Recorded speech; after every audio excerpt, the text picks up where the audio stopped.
શું શબ્દો છે, નામાચરણ તો કેવું લખ્યું બાપ. એ બ્રહ્માનંદ કહે તારી મૂર્તિ અલવેલા રે. હે મારા નાથ, હે મારા બાપ,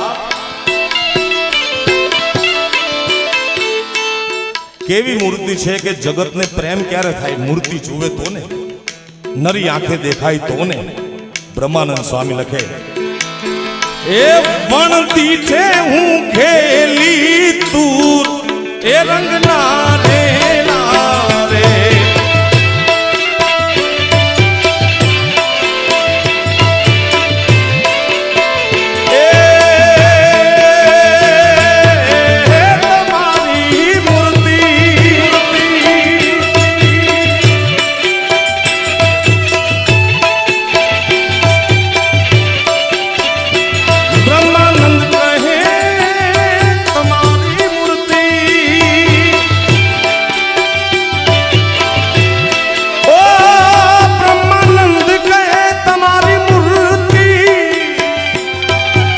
મારા નાથ કેવી